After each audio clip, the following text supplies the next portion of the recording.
Okay, marginal costing and decision making का chapter हम कर रहे हैं, ठीक है। Marginal costing and decision making, marginal cost का मतलब क्या होता है? मार्जिनल कॉस्ट का मतलब होता है variable cost, variable cost.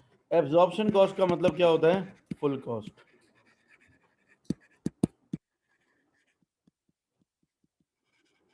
Full cost का मतलब वेरिएबल भी आ रही है इसमें और फिक्स कॉस्ट भी आ रही है। अच्छा, अब बात यह है कि जब आपको डिसीजन मेकिंग लेनी होती है ना, तो सिर्फ मार्जिनल कॉस्ट देखी जाती है। डिसीजन मेकिंग है, डिसीजन मेकिंग है, सिर्फ क्या देखा जाएगा? Marginal cost. जैसे कि हमारा प्रोडक्ट है, हम कोई प्रोडक्ट बेचते हैं और एक प्रोडक्ट की कॉस्ट है, वैल्यू है डॉलर, कॉस्ट आती है हमें $20, ठीक है। और हम उस प्रोडक्ट को बेचते हैं कितने में? डॉलर क्या कहते हैं 25 में बेचते हैं, ठीक है। अच्छा, लेकिन इस $20 के अंदर दो एलिमेंट्स हैं। इस $20 के अंदर एक ना $12 की वेरिएबल कॉस्ट है और एक $8 की क्या है? फिक्स कॉस्ट है, ठीक है। अब क्या हुआ है कि ना, अगर नॉर्मली हमने कॉस्टिंग करी हुई है, $25 का बेचते हैं। अच्छा, अब हुआ ये कि हमने जितने साल में प्रोडक्ट सोचे थे कि हमें बेच रहे हैं, देखो फिक्स कॉस्ट तो कभी पर यूनिट नहीं होती ना। फिक्स कॉस्ट तो फिक्स ही रहती है, चाहे जितने भी यूनिट आप बनाओ, कम बनाओ ज़्यादा बनाओ, फिक्स कॉस्ट तो उतनी ही रहेगी। तो लेकिन ये पर यूनिट कैसे निकली फिक्स कॉस्ट? क्योंकि जाहिर सी बात है, हमने एक अंदाज़ा लगाया होता है कि भाई पूरे साल में हम कितने यूनिट बेचेंगे, उस हिसाब से पर यूनिट का हमने फिक्स कॉस्ट लगाई है।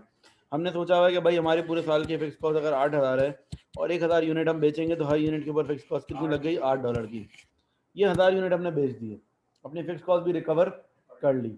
अब अचानक से एक कस्टमर आया एंड मोमेंट पे, उसने बोला यार मुझे जो है ना, क्या कहते हैं, 500 यूनिट और चाहिए, लेकिन भाई मैं आपको $25 तो नहीं दे सकता, मैं $18 दूंगा।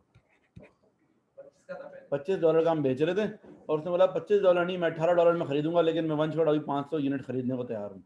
और हमारे पास कैपेसिटी भी, हमें लगता है कि बगैर फिक्स कॉस्ट बढ़ाए, फिक्स कॉस्ट एक्स्ट्रा नहीं लगेगी, हमारे पास स्पेयर कैपेसिटी है, सिर्फ हमने वेरिएबल कॉस्ट लगाएंगे और प्रोडक्ट बना लेंगे। क्या उस बंदे को एग्री करना चाहिए डील या नहीं करनी चाहिए? वन बाय वन आप बताओ। वो बात तो सही है, लेकिन आप क्या कहते हो? भाई बिल्कुल सही जवाब दिया है और आपने भी, क्योंकि ₹6 का तो फायदा ही हो रहा है ना फिर भी। देखो फिक्स कॉस्ट ऑलरेडी हम क्या कर रहे हैं? फिक्स कॉस्ट ऑलरेडी रिकवर कर चुके हैं। देखो फिक्स कॉस्ट तो ऑलरेडी हम रिकवर, वैसे देखा जाए तो नुकसान है, क्योंकि हम बोल रहे हैं भाई हमारी तो टोटल कॉस्ट ही 20 है, हमारी कॉस्ट ही 20 है, ₹5 का प्रॉफिट लगा के हम 25 में बेच रहे हैं, इसको 18 में कैसे दे दें? ये तो नुकसान है ₹2 का। लेकिन बात ये है कि जो हमारी कॉस्ट थी उसमें से $8 तो फिक्स कॉस्ट थी ना, जो कि हम ऑलरेडी दूसरे प्रोडक्ट से रिकवर कर चुके हैं। ये तो हमारी स्पेयर कैपेसिटी ज़ाया हो रही थी, इसमें एक बंदा अचानक आ गया और वो कम रेट में मांग रहा है, लेकिन फिर भी वेरिएबल कॉस्ट से ऊपर ही मांग रहा है। तो अब जब डिसीजन मेकिंग होती है ना, सिर्फ और सिर्फ क्या देखा जाता है? Variable cost.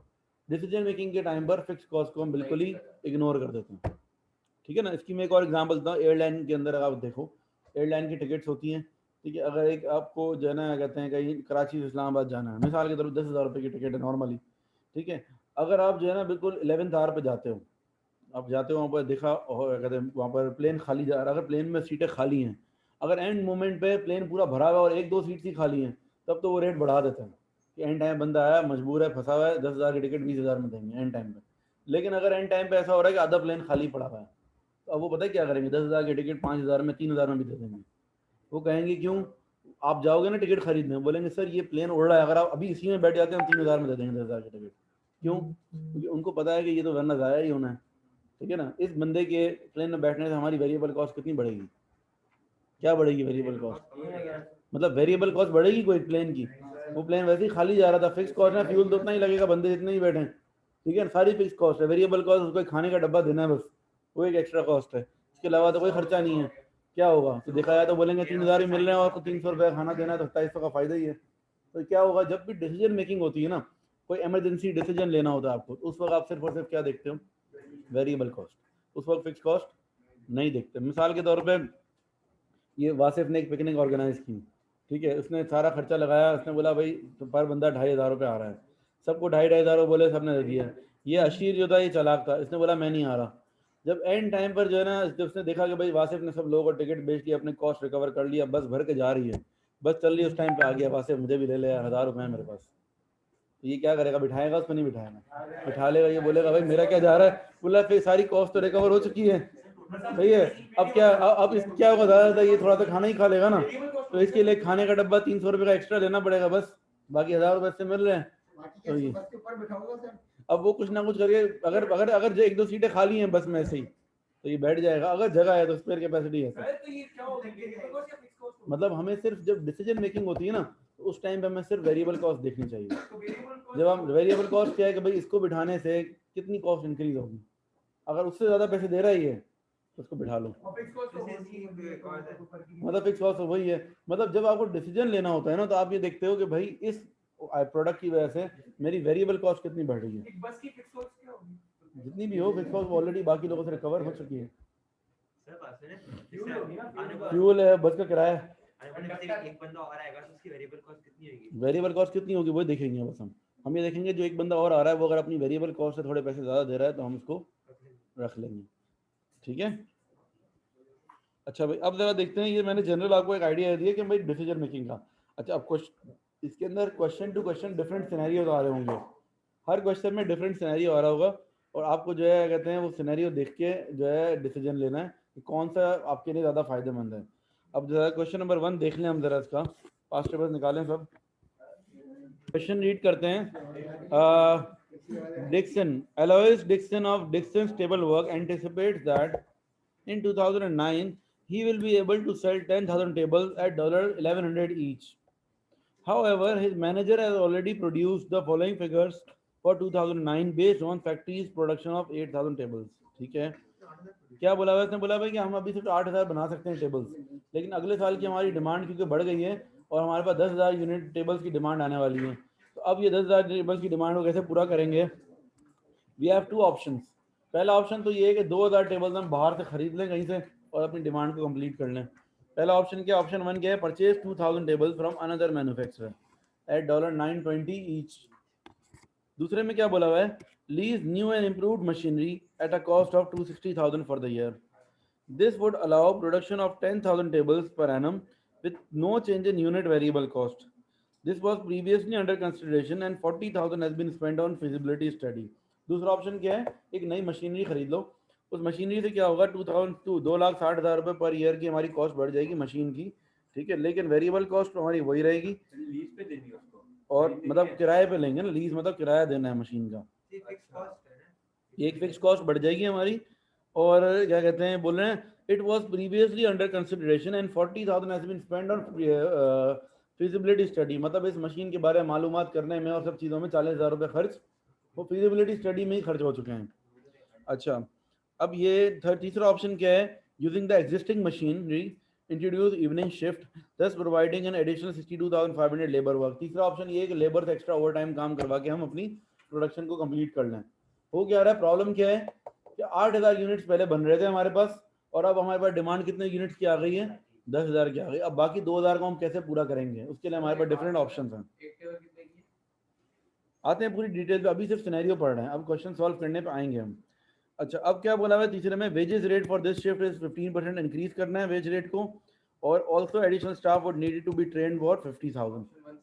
तीन ऑप्शन है, ऑप्शन 1 सबसे ज्यादा हैसल फ्री, बिल्कुल फटीक नहीं है, लेकिन कैलकुलेशन करके देखेंगे कि फायदा किसमें हो रहा है, प्रॉफिटेबल कौन सा है ज्यादा। तीसरे ऑप्शन में ये बोला हुआ है कि भाई एक्स्ट्रा स्टाफ से ओवर टाइम करवाओ और थोड़ा सा जो है कहते हैं नया स्टाफ भी इंट्रोड्यूस करो, तो लेकिन क्या होगा उसमें जो है ना 50,000 रुपये ट्रेनिंग के देने पड़ेंगे। ठीक है, अब चेक कर लेते, कैलकुलेशन करते हैं।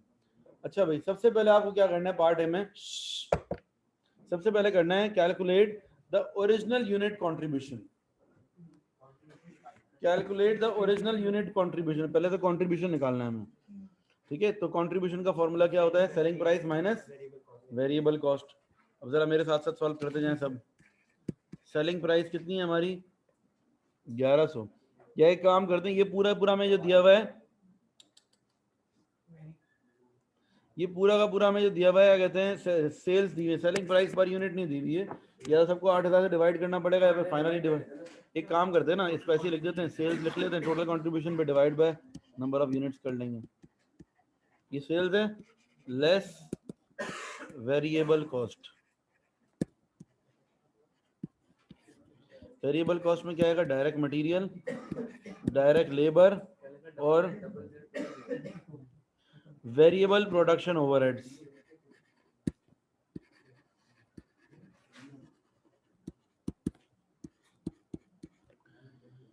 देखो डायरेक्ट मटेरियल, डायरेक्ट लेबर और वेरिएबल प्रोडक्शन ओवरहेड्स,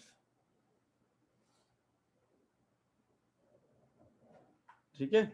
अच्छा अब देखो जरा गौर से, डायरेक्ट मटेरियल कितना है हमारा 1024000, ये हो गया डायरेक्ट मटेरियल।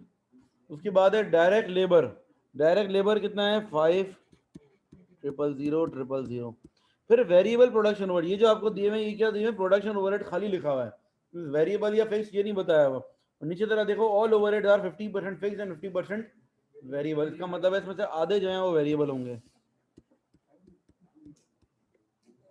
इसी तरह सेल्स ओवरहेड भी वेरिएबल, सेल्स ओवरहेड भी वेरिएबल लेना है, क्योंकि सारी वेरिएबल कॉस्ट लेनी है ना हमें। 480,000 का भी 50% कर देंगे, 240,000 वेरिएबल सेल्स ओवरहेड्स, तो 480 का आधा 240, इन सबको ऐड कर लो।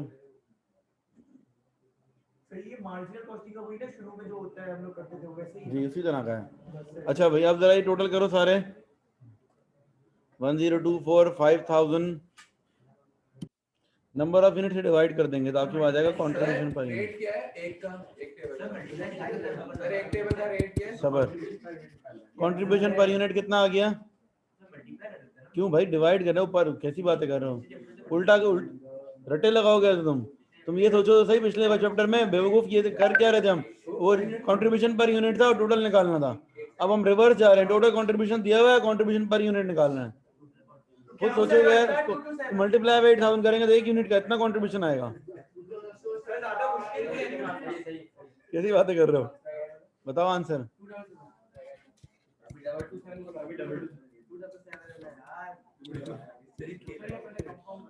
अच्छा भाई 277 आपका आ गया contribution per unit. Prepare financial statements showing in detail the calculation for the additional profits or losses arising from each of the three options. Profit निकालना है, प्रॉफिट या लॉस निकालना है फ्रॉम द एडिशनल प्रॉफिट और loss. जरा ये गौर से पढ़ना, आपको है ना क्या हाईलाइट किया इन्होंने, एडिशनल को हाईलाइट किया हुआ है, एडिशनल को हाईलाइट किया हुआ है, और ईच ऑफ द तीनों ऑप्शंस का प्रॉफिट या लॉस निकालना है। अब जरा देखो कैसे करेंगे इसको, पहले हम बात कर लेते हैं ऑप्शन 1 की। ऑप्शन वन में हमें क्या होगा, ऑप्शन 1 में हमारी सेलिंग प्राइस कितनी है, सेलिंग प्राइस तो 1100 ही है ना, 1100 तो सेलिंग प्राइस है, माइनस करेंगे वेरिएबल कॉस्ट, वेरिएबल कॉस्ट कितनी है, ऑप्शन 1 के अंदर क्या हो रहा है, 2000 टेबलें हम डायरेक्टली क्या कर रहे हैं, बाहर से खरीद रहे हैं, ठीक है। और वही तो मैं कह रहा हूँ भाई, वेरिएबल सब है ना, ये फॉर्मेट है ना एक, जब भी आपको प्रॉफिट निकालना होता है, एडिशनल प्रॉफिट या लॉस, तो क्या करते हो आप, selling price minus variable cost, contribution आ जाएगा, फिर लेस करोगे फिक्स कॉस्ट, तो क्या आ जाएगा, प्रॉफिट। फॉर्मेट क्या है, selling price minus variable cost, contribution आ जाएगा, और माइनस फिक्स कॉस्ट, प्रॉफिट। अब ये इसकी वेरिएबल कॉस्ट कितनी है 920, क्योंकि हम बाहर से बिल्कुल तैयार खरीद रहे हैं, वेरिएबल कॉस्ट कितनी है 920 है। या ऐसे भी कर सकते हैं डायरेक्टली, चलो सेलिंग प्राइस माइनस बस डायरेक्टली परचेज प्राइस कितनी है 920, कितना आ जाएगा आपके पास 180 का प्रॉफिट आ रहा है, और नंबर ऑफ यूनिट्स 2000 यूनिट्स से कितना बन जाएगा टोटल आपका, ये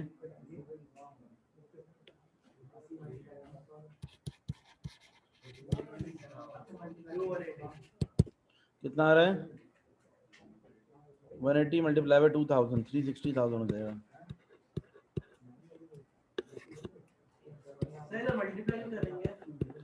बेटा क्या बोला हुआ आपको, देखो क्या बोला हुआ है, कैलकुलेट द एडिशनल प्रॉफिट। भाई एक यूनिट के ऊपर हमें 180 का प्रॉफिट हो रहा है, तो 2000 यूनिट पे कितना हो जाएगा, 180 मल्टीप्लाई बाय 2000 करेंगे तो, ठीक है। अच्छा दूसरे ऑप्शन पे चलते हैं अब, ऑप्शन 2।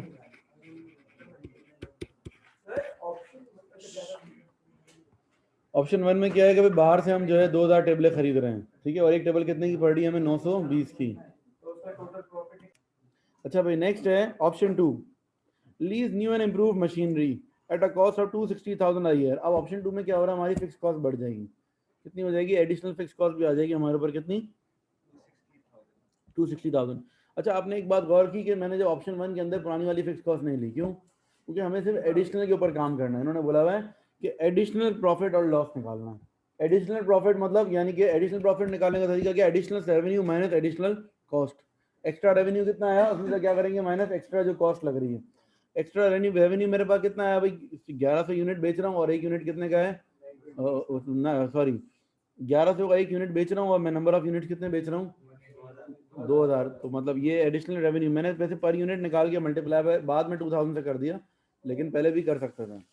अब ऑप्शन 2 पे आते हैं। ऑप्शन 2 में क्या है, सेलिंग प्राइस कितनी है, 2000 टेबल्स हैं और एक टेबल कितने की बेच रहे हैं हम, 1100 की। मैं इस तरह से लेके चल रहा हूँ। कितनी आ जाएगी सेलिंग प्राइस टोटल, 2000 इंटू 1100, जल्दी कैलकुलेटर चला लो, 11 टू 22 हो गया, 100 और 000। अच्छा भाई लेस करेंगे अब जो हमारी कॉस्ट है, वेरिएबल कॉस्ट। ये 22 मार्क का सवाल है, वो बात तो काम बहुत है ना इसमें, वर्किंग है ना। अच्छा भाई तीन अलग अलग चीजें हैं ना इसमें। मंडे को टेस्ट है ना, चलो भाई वेरिएबल कॉस्ट, अब देखो ऑप्शन 2 की वेरिएबल कॉस्ट कितनी है। हम क्या कर रहे हैं, lease new and improve machinery at a cost of 260,000, ये तो फिक्स कॉस्ट हो गई। This would allow the production of 10,000 tables with no change in unit variable cost, no change in unit variable cost. तो variable cost जितनी पहले थी अभी भी उतनी ही रहेगी। अच्छा पहले वेरिएबल कॉस्ट कितनी थी, जरा ये निकाल लेते हैं। पहले हमारा कंट्रीब्यूशन कितना आया था, 277, और सेलिंग प्राइस क्या थी, selling price minus variable cost is equals to contribution होता है, ये फॉर्मूला है। सेलिंग प्राइस थी 1100, वेरिएबल कॉस्ट पता नहीं है मुझे, कंट्रीब्यूशन था 277 का, इसका मतलब वेरिएबल कॉस्ट कितनी आ गई, माइनस कर दो 1100 माइनस 277, कितनी आ गई मेरी वेरिएबल कॉस्ट, बताओ जरा जल्दी से। 1100 माइनस 220, 823, ये आ गई वेरिएबल कॉस्ट। तो यहाँ पर भी यही लग जाएगी, कितने यूनिट्स है हमारे, वेरिएबल कॉस्ट कितनी है हमारी, 823 मल्टीप्लाई बाय 2000, 2000 टेबल्स हैं और एक टेबल की जो वेरिएबल कॉस्ट है वो कितनी है, 823 है। तो मल्टीप्लाई कर दो इनको जरा,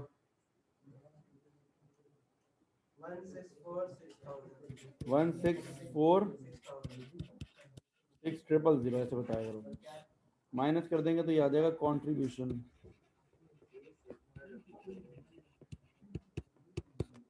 देखो फिर से बता रहा हूँ, देखो सेलिंग प्राइस आपकी है 1100, 2000 टेबल बेच रहे हैं तो 2000 मल्टीप्लाई बाय 1100 कर दिया, 2200 आ गया।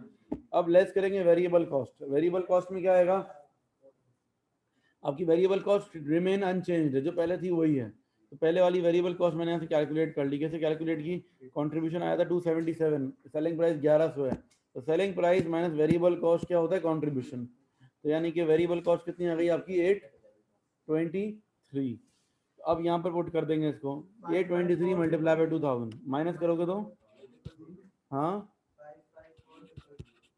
ये कंट्रीब्यूशन आ गया, लेस करेंगे फिक्स कॉस्ट। फिक्स कॉस्ट कितनी है हमारी, 260,000, एडिशनल फिक्स कॉस्ट की बात हो रही है। ऊपर वाली फिक्स कॉस्ट को लेना नहीं है, एडिशनल को लेना है सिर्फ, माइनस कर दो तो आ जाएगा आपका प्रॉफिट 294,000। ये ऑप्शन 2 हो गया यहाँ तक। अब हम आएंगे ऑप्शन 3 के ऊपर। ऑप्शन 3 में आएगा सबसे पहले तो सेलिंग प्राइस, सेलिंग प्राइस आपकी कितनी है, 2000 मल्टीप्लाई बाय 1100, ये तो इतनी आएगी 2200,000। लेस करेंगे वेरिएबल कॉस्ट,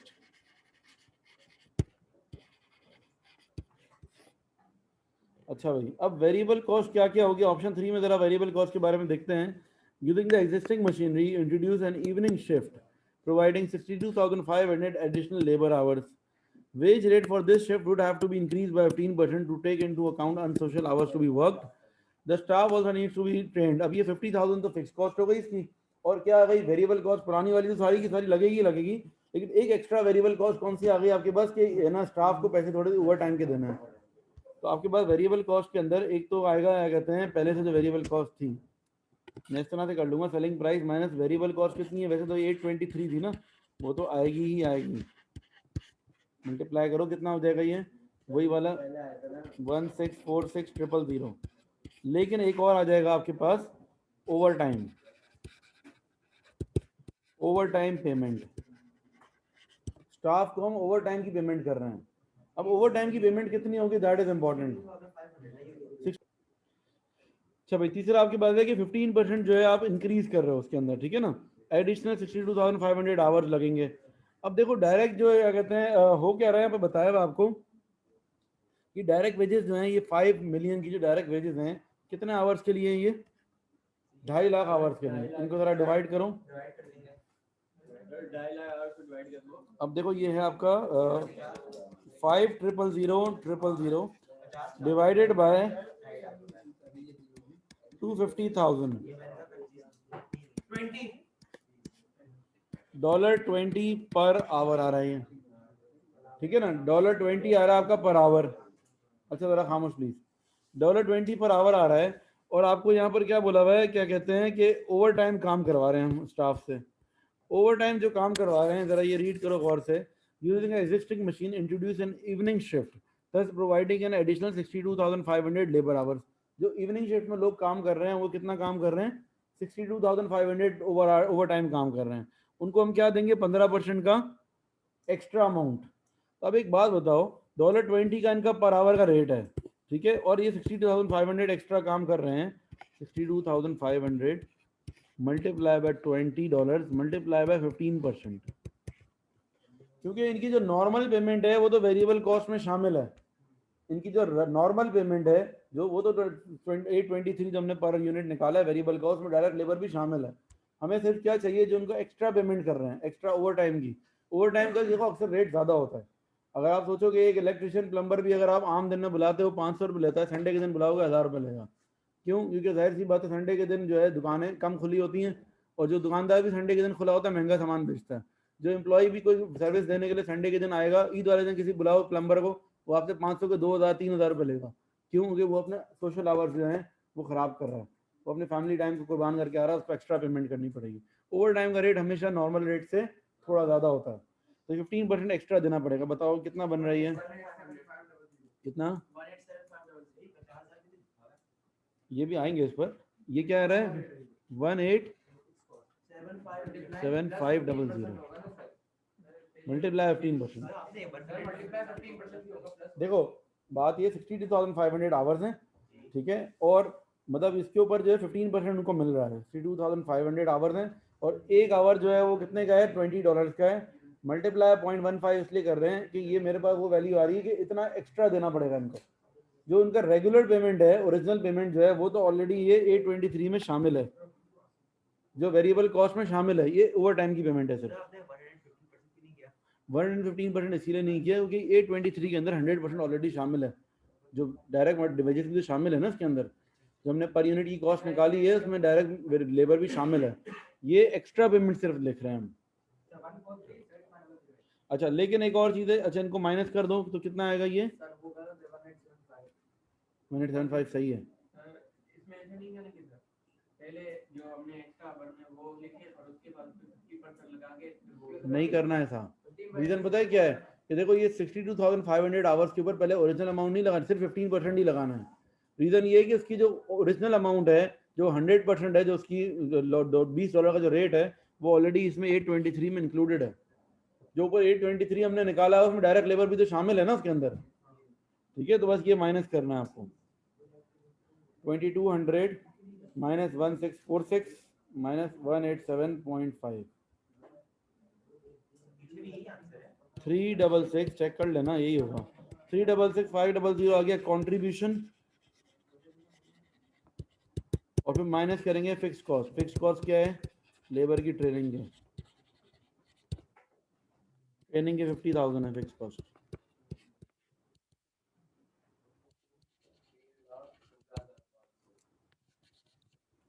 ये 316,500 ये आ गया आपका प्रॉफिट। मतलब ओवरऑल सबसे ज्यादा फायदेमंद कौन सा हो रहा है, ऑप्शन 1 ही हो रहा है। अच्छा पहले वाले के अंदर जो है ना क्या कहते हैं, हम ये जो प्रोडक्ट है ये खरीद रहे हैं बाहर से, देखो बाहर से खरीद के सिर्फ बेच रहे हैं, ठीक है ना, लेकिन फिर भी सेलिंग ओवरहेड तो लगेंगे ना हमें। वेरिएबल सेलिंग ओवरहेड्स क्या होते हैं? वेरिएबल सेलिंग ओवरहेड्स क्या होते हैं? बेसिकली कमीशन जो देते हैं अपने स्टाफ को, जो सेल्स कर रहे होते हैं। यहाँ पे जरा ये देखो, ये सेल्स ओवरहेड्स हैं। सेल्स ओवरहेड में से 480,000 में से आधे फिक्स हैं और आधे क्या हैं? वेरिएबल। तो वेरिएबल सेल ओवरहेड तो लगेंगे ना, फिर भी बेचने का खर्चा तो होगा ना हमारा फिर भी। अब ये 240,000 को डिवाइडेड बाय किससे करेंगे? 8,000 से। भाई देखो ये 8,000 यूनिट थे ना पहले, अगर ये करेंगे तो कितना हो जाएगा? ये पर यूनिट हो जाएगा। कितना आ जाएगा पर यूनिट को कैंसिल करेंगे तो? नहीं, $30 आ रहा है पर यूनिट। ये क्या है? एक तरह से वेरिएबल सेलिंग ओवरहेड्स यानी कि कमीशन है। इसको ऑप्शन 1 के एक्सपेंसेस में लिखना था मैं। ऑप्शन 1 जो था, ऑप्शन 1 के अंदर हम बाहर से परचेज कर रहे हैं, लेकिन ऑब्वियसली जो है अगर सेलिंग प्राइस हमारी 1100 है, लेस करेंगे हम परचेज प्राइस। नहीं, परचेज प्राइस कितनी है आपकी? 920 है, और एक कमीशन है sales overheads, variable sales overheads. तो कितना हो गया? 1100 में से ये माइनस कर देंगे, कितना बच गया? 150। ये क्या है? इसको multiply by number of unit से कर देंगे। ऑप्शन 300,000। ऑप्शन 1 के अंदर बस एक चीज ये और ऐड करनी थी, 30 की। सर बात है कि जो आपने वेरिएबल सेल्स ओवरहेड है, ये आपने बाकी दूसरे में ऐड नहीं किया। ये आया था कंट्रीब्यूशन। अब उसके बाद नंबर ऑफ यूनिट से मल्टीप्लाई किया तो प्रॉफिट क्यों आया? क्योंकि ये टोटल कंट्रीब्यूशन है, लेकिन क्योंकि फिक्स कॉस्ट है ही नहीं, तो ये टोटल कंट्रीब्यूशन है और यही प्रॉफिट भी हो गया। ठीक है। अब दूसरी चीज क्या है? ऑप्शन 2 के अंदर क्या था? ऑप्शन 2 में हम बाहर से खरीद रहे थे, ऑप्शन 2 में हम खुद बना रहे थे, लेकिन एक मशीन हमने लीज कर ली, तो हमें क्या हो रहा है? मशीन की जो है फिक्स कॉस्ट हमारी ऐड हो रही है, तो 294,000 जो है हमारा प्रॉफिट आ रहा है यहाँ पर। ठीक है। और ऑप्शन 3 के अंदर क्या हो रहा है? ऑप्शन 3 के अंदर अपनी लेबर से हम ओवर टाइम करवा रहे हैं, तो बाकी कॉस्ट तो वही रहेगी, बस लेबर को थोड़ा ओवर टाइम का पेमेंट करनी पड़ेगी। लेबर से हम 62,500 आवर्स एक्स्ट्रा काम करवा रहे हैं, तो पर आवर में जो है कहते हैं $20 का उनका रेट है, और 15% एक्स्ट्रा देना पड़ेगा। तो 15% एक्स्ट्रा है, वो कॉस्ट लगा दी 187,500। तो इससे अब यहाँ पर प्रॉफिट आ रहा है 316,500। अब तीनों में से ओवरऑल हमारे लिए बेनिफिशियल कौन सा है? ऑप्शन 3 बेनिफिशियल है। ये बोल रहे हैं state which option should be accepted giving advantage and disadvantage. एक फायदा, एक एडवांटेज बताओ और एक डिसएडवांटेज। हम रीजन क्या देंगे? आंसर देंगे पहले तो कि option 3 is best, option 3 should be accepted.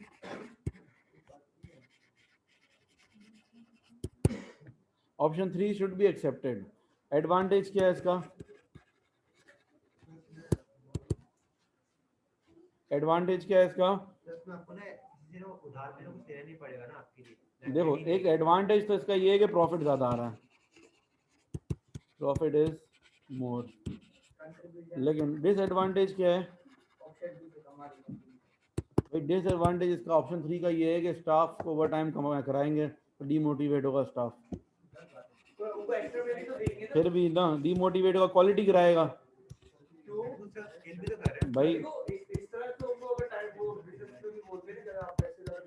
वो बात तो सही है, लेकिन देखो इंसान है ना भाई, थकेगा तो सही ना। आप उससे ओवर टाइम काम करवा भी लो, ओवर टाइम काम कराने का नुकसान क्या होता है? एक तो पैसे भी ज्यादा देने पड़ते हैं, और इंसान थका हुआ होता है, वो वैसी एफिशिएंसी नहीं दे सकता, फिर भी पैसे भी ज्यादा ले रहा होता है। तो ओवर टाइम तो हम मजबूरी में ही करवाते हैं। मतलब देखो, डिसएडवांटेज बताना है ना यार, तो हम उस तरह से बात करेंगे। जब एडवांटेज बताना होगा तो वो दूसरी बात करेंगे। ठीक है। जब डिसएडवांटेज बताना है तो आप क्या बोलोगे भाई? ये ओवर टाइम के अंदर कि आपका स्टाफ जो है वो एक तो डिमोटिवेट भी कह सकते हो कि भाई इतना हमसे काम करवा रहे हैं। देखो आप, मैंने अक्सर देखा है कि अगर स्टाफ से हम ओवर टाइम करवाते हैं ना, चाहे पैसे भी दे रहे हो, फिर भी mostly people are not happy, क्योंकि भाई लोगों के लिए सिर्फ पैसा का कुछ नहीं होता है। कहते हैं भाई हमारे सोशल लाइफ भी तो है ना यार। आप किसी एम्प्लॉय को बोलो भाई ईद वाले दिन तुझे बुलाएंगे, हमें डबल पैसे दे रहे हैं, लेकिन हटी भी होगी उसकी, बोलेगा यार ये क्या बकवास है यार, नहीं चाहिए पैसे, फायदा क्या ऐसा? मतलब जो बहुत ज्यादा नीडी होगा वो आ जाएगा। ठीक है ना। तो एनीवेज ये डिसएडवांटेज तो है। अच्छा भाई, क्वेश्चन नंबर 2 कर रहे हैं अब। Singh limited manufactures 3 products, Ethel, Bros and Crowdy, selling at $3 and $7 per unit, $3, $7 and $4 per unit. The manufacturing process is same for all the products, but each requires a different quality of raw material. Expected result, trading result for the 6 months ended 31st May 2010 are as follows. ठीक है, ये सारी information आपको बताई हुई है। करना क्या है उसके बाद, calculate the estimated number of direct labour hours needed to manufacture each product. अच्छा भाई, कितने आवर्स चाहिए होंगे एक प्रोडक्ट बनाने के लिए? अगर मैं बात कर लेता हूँ एथल की, तो तीनों प्रोडक्ट्स के लिए कर लेते हैं, चलो एक साथ ही पैरेलल। एथल है, ब्रोज है और क्राउडी है। देखो हमारे पास जो है कहते डायरेक्ट लेबर की वैल्यू है, डायरेक्ट लेबर की वैल्यू कितनी है 20,000, इसमें 13,000 और इसमें है 22,000, डिवाइडेड बाय क्या है, रेट क्या है, रेट है $4, number of hours per divide कर लेंगे भाई, टोटल कॉस्ट को डिवाइडेड बाय पर आवर के रेट से करेंगे तो आपके पास नंबर ऑफ आवर्स आ जाएंगे। नंबर ऑफ आवर्स कितने आ रहे, 20,000 डिवाइड बाय 4, 5,000 दिया भाई। ये रहा, हम लोग क्वेश्चन रीड नहीं करते हो ना, फिर गुस्सा आता है मुझे। क्वेश्चन रीड करो पहले, क्वेश्चन रीड किए बगैर चीजें नहीं पूछो। ये कितना आ रहा है 3250 और फिर ये 22,000 डिवाइड बाय 4, 5,500। ठीक है, ये आपके पास आ गए number of hours. Part A हो गया ये। पार्ट बी में क्या हुआ है, calculate estimated contribution per direct labour our, estimated contribution per direct labour. अच्छा भाई, पार्ट बी में बोला हुआ है calculate an estimated contribution per hour. अब कंट्रीब्यूशन पर आवर का फॉर्मूला क्या होगा, पहले तो कंट्रीब्यूशन पर यूनिट निकाल लो, फिर divide by number of hours. ठीक है ना, पहले कंट्रीब्यूशन पर यूनिट निकालो। देखो selling price minus variable cost, contribution आ जाएगा। किस किस का निकालना है ये, सिर्फ एथल और क्राउडी का। एथल और क्राउडी का ये आ जाएगा आपके पास, एथल और क्राउडी दो प्रोडक्ट्स हैं। सेलिंग प्राइस कितनी है देखो, या सेल्स ही ले लेते 120,000 और वेरिएबल कॉस्ट,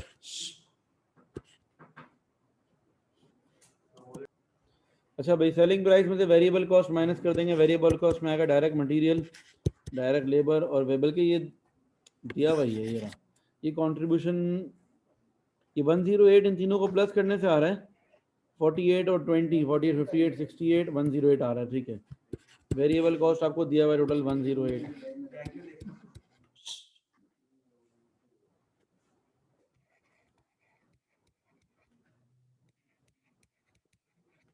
देखो सेल्स दी हुई है आपको और वेरिएबल कॉस्ट भी दी हुई है, दोनों को माइनस कर देंगे तो कंट्रीब्यूशन आ जाएगा।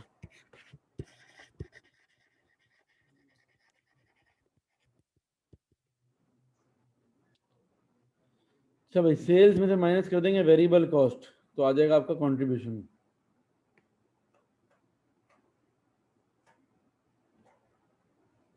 क्या आ रहा है आंसर बताओ मुझे। 108 ये हो जाएगा 12,000 और 88 माइनस ये करेंगे तो 27,500, 27,500। ठीक है, ये कंट्रीब्यूशन आ गया।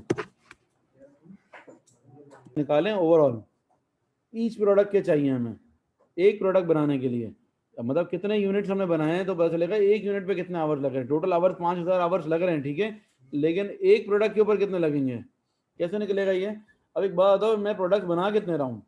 देखो ये इसकी $3 इसका रेट है और सेल्स कितनी कर रहे हैं हम, सेल्स वैल्यू है 120,000, मतलब नंबर ऑफ यूनिट्स कितने होंगे, नंबर ऑफ यूनिट्स अगर मैं निकाल लूँ तो ये डिवाइडेड बाय, इसको अगर मैं 3 से कर लूँ 40,000, इसको डिवाइडेड बाय करूंगा मैं 7 से, 91,000 डिवाइडेड बाय 7 करो, क्योंकि इसका एक यूनिट $7 का है ना। 91,000 डिवाइड बाय 7 करो,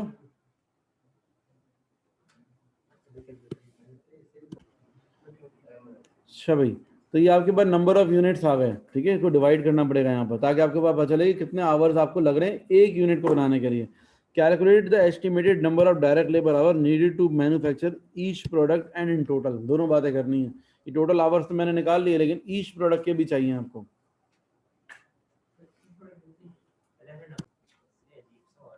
जगह थोड़ी सी चाहिए होगी और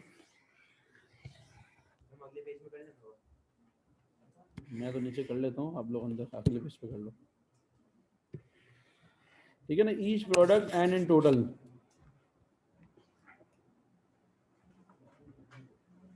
अब ठीक है ना, यहीं तक भी है, लेकिन नंबर ऑफ यूनिट्स अगर हम पर प्रोडक्ट भी कर सकते हैं, ठीक है ना, लेकिन वैसे इन्होंने बोला नहीं है, ये जो बोला हुआ है इस हिसाब से तो इतना भी काफ़ी है, लेकिन आगे हमें काम आएगा। जो मैंने अभी निकाला है ना, ये क्यों निकाला है, ताकि मुझे आगे भी काम आ जाए। ठीक है ना, यहाँ बोला हुआ है calculate the number of direct labour hours needed to manufacture each product. मतलब ये कि एक प्रोडक्ट जैसे कि एथल बनाने के लिए मुझे टोटल आवर्स कितने चाहिए, 5000 चाहिए। दूसरे वाले के लिए ब्राउजी के लिए टोटल कितने चाहिए, 3250। और जो तीसरा क्राउडी है, क्राउडी के लिए 5500 आवर्स चाहिए। मेरे ख्याल से ठीक है, इतना भी हम रख सकते हैं। इसको पर यूनिट करने की जरूरत नहीं कि डेसिमल में आ रहा है, बहुत ज़्यादा माइनर डेसिमल में आ रहा है। हाँ, ईच प्रोडक्ट के लिए चलेगा ये। ठीक है, अगर ईच यूनिट बोला होता तो शायद हमें बिल्कुल पर यूनिट पे भी करना होता। ठीक है ना, ईच प्रोडक्ट में और डिवाइड बाय 40,000 करेंगे, वैल्यू भी 0 पॉइंट समथिंग कुछ आएगी। अच्छा, अजीब सा आएगा आंसर। इन टोटल मतलब टोटल नंबर ऑफ आवर्स। ये एक काम और कर लेते हैं कि टोटल आवर्स कितने लगेंगे, इन सबको भी जरा प्लस कर दो।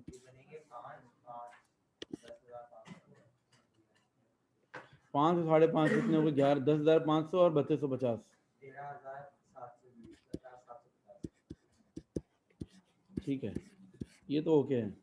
अच्छा, अब पार्ट बी में हम क्या कर रहे थे, calculate estimated contribution per direct labour hour for Ether and Crowdy. Estimated contribution per direct labour hour. अच्छा, अब देखो जरा गौर से कि हमारे पास टोटल कंट्रीब्यूशन कितना आ रहा है, 12,000। सही है, 12,000 टोटल कंट्रीब्यूशन आ रहा है, और नंबर ऑफ आवर्स कितने लग रहे हैं इसमें, 5,000 लग रहे हैं। नंबर ऑफ आवर्स कितने हैं, नंबर ऑफ आवर्स 5,000, तो डिवाइड कर देंगे तो हमारे पास क्या आ जाएगा, एस्टिमेटेड कंट्रीब्यूशन पर आवर आ जाएगा। 12,000 को डिवाइड बाय 5,000 करेंगे तो कितना हो जाएगा, ये 2.4। सही है, एक मिनट। इसमें नंबर ऑफ आवर्स कितने हैं, 5,500 हैं। इसको भी डिवाइड कर लो। देखो, marginal costing and decision making का जो है ना, देखो इस चैप्टर का हर सवाल अलग है दूसरे से। आपको प्रैक्टिस इसकी बहुत ज़्यादा करनी है कि देखो हर क्वेश्चन में सिनेरियो जो बोला हुआ है उस हिसाब से थोड़ा बहुत करना है। एक चीज़, एक फॉर्मेट फॉलो नहीं हो रहा, हर सवाल दूसरे से अलग है। तो प्रैक्टिस से इंशाल्लाह हो जाए, कोई नई चीज़ बहुत ज़्यादा नहीं है, लेकिन क्या है, क्वेश्चन है बस जो बोला हुआ है वो कर दो। अभी कंट्रीब्यूशन पर आवर निकालने को बोला है, तो बस ठीक है, कंट्रीब्यूशन निकाला मैंने, divide by number of hour से कर देंगे ताकि पर आवर का आ जाए। एक सेकेंड ना, क्या आ रहा है, $5 per hour. Calculate the number of units of each product produced पर डायरेक्ट लेबर आवर। अब ये पूछ रहे हैं कि भाई 1 घंटे में कितने प्रोडक्ट हम बना रहे हैं। हाँ जी वासिफ 1 घंटे में कितने यूनिट बना रहे हैं, नहीं भाई, टोटल देखो 5,000 आवर्स लगे हैं। अगर मैं पहले, हाँ, किससे डिवाइड करेंगे हम, 5,000 को 2.4 डिवाइड कर नहीं भाई क्या हो गया, गलत बोल रहे हो। देखो बात सुनो यार, कॉमन सेंस की बात है कि ये कैसे पता चलेगा 1 घंटे में कितने यूनिट बन रहे हैं। आप ये देखो भाई, टोटल आवर्स कितने खर्च हो रहे हैं, टोटल आवर्स कितने खर्च हो रहे हैं भाई, 5,000। और मतलब ये प्रोडक्ट वाइज है, फॉर ईच प्रोडक्ट बोला हुआ है। एक ए है, बी है और सी है। पहले वाले प्रोडक्ट के 5,000 हैं, दूसरे के 3250 हैं, और तीसरे वाले के कितने हैं, 5,500। मतलब आवर्स इतने खर्च हो रहे हैं, और यूनिट कितने बना रहे हैं हम। पहले तो यूनिट्स लिख लेते हैं, पहले यूनिट, नंबर ऑफ यूनिट्स लिख लेते हैं। नंबर ऑफ यूनिट ऊपर आएगा, नंबर ऑफ यूनिट 40,000 हैं इसके 13,000 हैं, और तीसरे के जो है 22,000 हैं। नंबर ऑफ यूनिट्स हैं divided by number of hours. भाई 40,000 यूनिट बनाए मैंने, कितने आवर्स में, 5,000 में।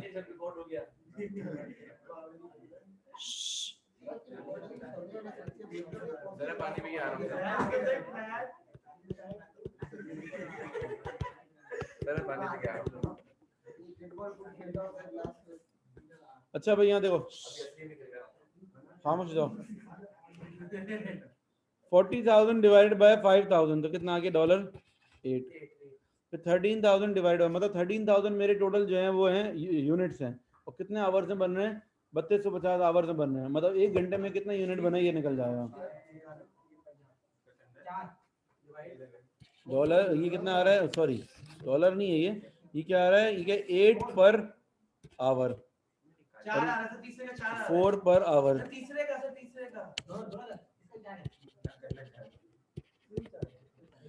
ठीक है ना, यानी कि जो पहला वाला प्रोडक्ट है ए है, उसके अंदर क्या हो रहा है कि 8 यूनिट बन रहे हैं 1 घंटे में, दूसरे प्रोडक्ट में क्या हो रहा है 4 यूनिट बन रहे हैं 1 घंटे में, और तीसरे वाले में भी 4 बन रहे हैं 1 घंटे में।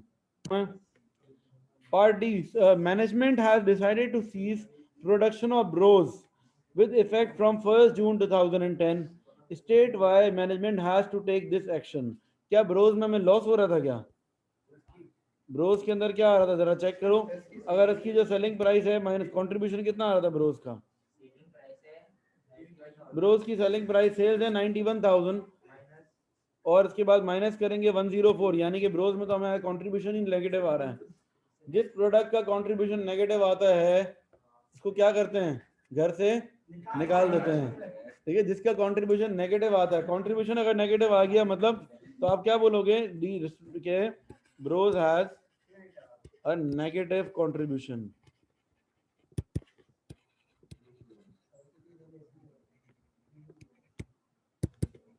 Therefore, its production is stopped. Production has been stopped.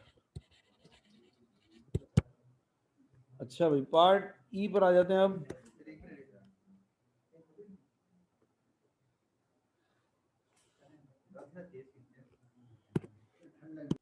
ठीक है, हम क्या कर रहे हैं, पार्ट ई कर रहे हैं सॉल्व। पार्ट ई में कुछ चेंजेस बताइए कि भाई ब्रोज की जब हमने प्रोडक्शन बंद कर दी तो क्या हुआ, एथल और क्राउडी की थोड़ी सी डिमांड क्या हो गई, बढ़ गई। एथल के पहले हम कितने बेच रहे थे, 40,000 यूनिट, अब कितने हो गए 60,000। क्राउडी के पहले कितने यूनिट हम बेच रहे थे, क्राउडी के पहले बेच रहे थे यूनिट्स 22,000, अब कितने हो गए इसके 32,000, मतलब इसकी भी प्रोडक्शन के यूनिट बढ़ गए। और अब और डिटेल्स क्या बताई हुई कि भाई लेबर फोर्स जो है हम यहाँ पर शिफ्ट कर देंगे और लेबर का रेट भी बढ़ा देंगे, कितना कर देंगे 4.10 हो जाएगा लेबर का रेट। अच्छा, फिर सेलिंग प्राइसेस कितनी होंगी, अनचेंज्ड है, सेम रहेंगी।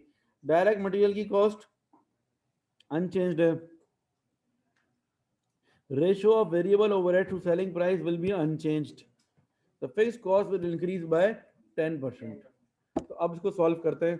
क्या करना है हमें, वापस से सिंपल क्या करना है, वही बनाना है, प्रॉफिट निकालना है। जो फॉर्मेट ऊपर दिया है ना इसी फॉर्मेट पे बनाएंगे। ऊपर जो फॉर्मेट दिया हुआ है सेम फॉर्मेट फॉलो करेंगे, लेकिन क्या करेंगे वह वैल्यूज चेंज कर देंगे। सेम फॉर्मेट फॉलो करेंगे। सबसे पहले हम लिखेंगे कौन कौन, दो प्रोडक्ट है हमारे, एथल और क्राउडी, दो प्रोडक्ट हैं। स्टार्ट करेंगे हम सेल्स से। सेल्स कितनी हो रही है, देखो एथल की है 60,000 मल्टीप्लाई बाय सेलिंग प्राइस क्या है इसकी 3, और दूसरे वाले की जो है सेल्स हैं 32,000 मल्टीप्लाई बाय 7। देखो जरा मल्टीप्लाई करके मुझे बता दो जरा वैल्यूज। ये हो गया 180,000 और 32 मल्टीप्लाई बाय 7 कितना होगा, सेलिंग प्राइस दी हुई है ना, थोड़ा क्वेश्चन रीड कर लेना बेटा। ये ऊपर सेलिंग प्राइस दी हुई $3, $7, $4, तीनों की सेलिंग प्राइसेस दी हुई हैं। क्वेश्चन रीड के बगैर आंसर मत करो। सी वाले की सेलिंग प्राइस कितनी है, अच्छा $4 है। सी की सेलिंग प्राइस $4 है, तो 32,000 मल्टीप्लाई बाय 4 हो जाएगा, 128,000। ये हो गई सेलिंग प्राइस। लेस करेंगे वेरिएबल कॉस्ट,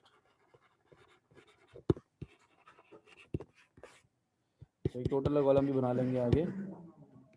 ठीक है, क्वेश्चन में जो फॉर्मेट होता है ना उसमें वही कोशिश करके फॉलो कर लेना चाहिए अगले पार्ट में। अच्छा भाई, selling price minus variable cost. अब वेरिएबल कॉस्ट में क्या क्या आ जाएगा, डायरेक्ट मटेरियल आएगा, क्या क्या दिया हुआ ऊपर देखो, direct material, direct labour, variable overheads.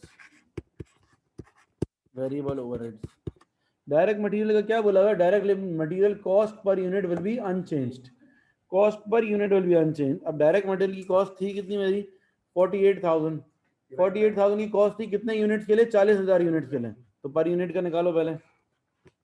48,000 divided by 40,000, ये आ गया पर यूनिट का, और मल्टीप्लाई बाय मैं कर दूंगा 60,000, मतलब 48,000 डिवाइड बाय 40,000 आ गया पर यूनिट हो गया, ये मल्टीप्लाई बाय 60,000 से करेंगे। ये वर्किंग, अच्छा यहाँ जगह का मैं साइड पे कर लेता हूँ। देखो डायरेक्ट मटेरियल का क्या है, ये होगा 48 डॉलर 1.2 आ गया, मल्टीप्लाई बाय 60,000 यूनिट से करेंगे, 72,000 हो गया। अच्छा भाई, फिर उसके बाद जो है कहते हैं नेक्स्ट है आपके पास क्राउडी का जो है कितना है डायरेक्ट मटेरियल, क्राउडी का direct material 27,500 divided by crowdy के यूनिट कितने थे 22,000, ये पर यूनिट का रेट आ जाएगा आपका 27,500 डिवाइड बाय 22, जल्दी करो, यूज योर कैलकुलेटर्स क्विक।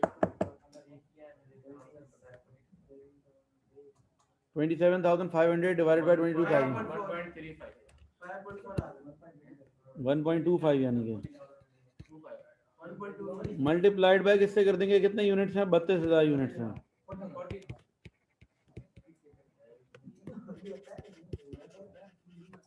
अच्छा भाई, इसके बाद है डायरेक्ट लेबर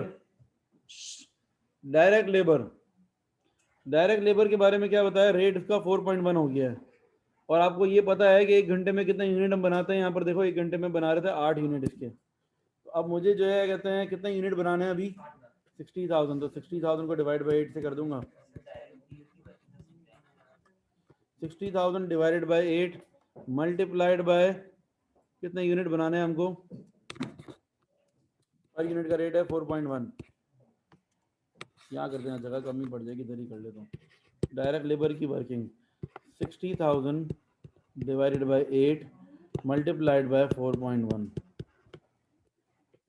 60,000 यूनिट बनाने, ठीक है, और 1 घंटे में 8 यूनिट बन रहे हैं, तो नंबर ऑफ आवर्स आ गए, और 1 आवर का रेट क्या है 4.1।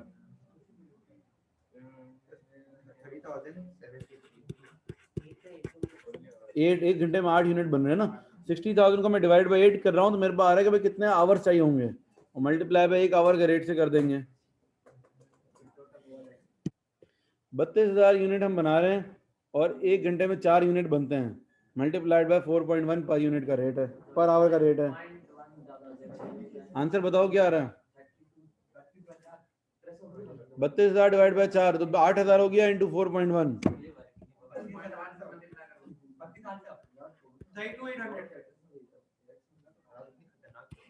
30750 और 32,800। इतनी सिंपल वर्किंग तो है, क्या खतरनाक है इसमें।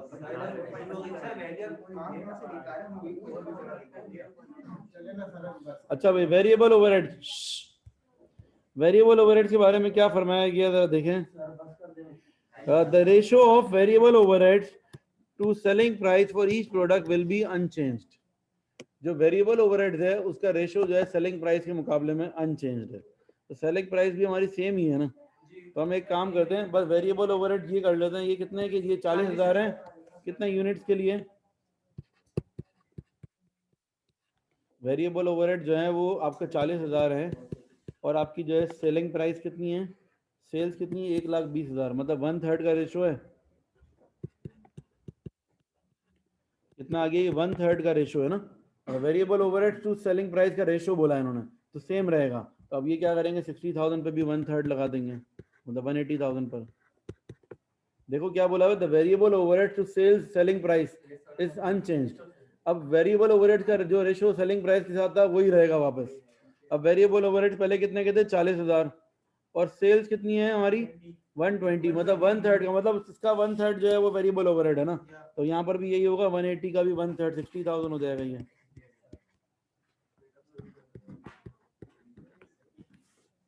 देखो variable overhead to sales ratio is unchange बोला हुआ है ना, वेरिएबल ओवरहेड कितने के 11,000 के, और सेल्स कितने की हैं 88,000 की, तो मतलब देखा जाए तो रेशियो क्या बना, ये सिंप्लीफाई करो तो 1/8 का रेशियो बना। तो अब इस दफा की सेल्स पे भी 1/8 का रेशियो लगा दो। अभी सेल्स कितनी है हमारी 128,000 है, करो क्या वैल्यू आएगी 16,000 जी, एक ही बात है, सेल्स पे कर लो या सेलिंग पर यूनिट पे कर लो या टोटल पे, डिवाइड होगा तो वही आ जाएगा ना, ठीक है। अब सर टोटल करेंगे, अब क्या करना है आपको, इन सबको माइनस करोगे, टोटल करके माइनस करोगे। अच्छा भाई लिसन, इनका टोटल करो पहले, ये वेरिएबल कॉस्ट का डायरेक्ट लेस कर लेते हैं, डायरेक्ट लेस भी कर सकते हो, 347,750 तो सबको लेस कर दो। डायरेक्ट लेस ही कर दो तो ज़्यादा अच्छा है, कंट्रीब्यूशन ही आ जाएगा सीधा, कंट्रीब्यूशन आ जाएगा। 17,250 नेक्स्ट दूसरे वाले में उनको डायरेक्ट माइनस ही कर दो ना एक दफ़ा, तो selling price minus variable cost कर दो, वरना तो दो लाइन दो कॉलम होते तो चलो हम प्लस करके बराबर में ले जाते। 39,200। अब टोटल के कॉलम में लिखो इन दोनों का, दोनों कंट्रीब्यूशन को प्लस करके टोटल में ले जाओ। टोटल वाला कॉलम जो है ना वो कंट्रीब्यूशन के बाद से इस काम आता है। 56,450 लेस करेंगे फिक्स्ड कॉस्ट। फिक्स कॉस्ट कितनी है? फिक्स कॉस्ट में कोई चेंजेस बता? Fix cost will increase by 10%। तो फिक्स कॉस्ट पहले कितने की थी? 20,000 की थी, तो अब 22,000 हो जाएगी 10% ऐड होने के बाद। बस एक ही डायरेक्ट फिक्स कॉस्ट हमेशा टोटल होती है। ये आ गया प्रॉफिट। 344,550 34450 ना। ये तुम उठ के सुन नहीं रहे हो तो उठ के बोलेगा कैसे?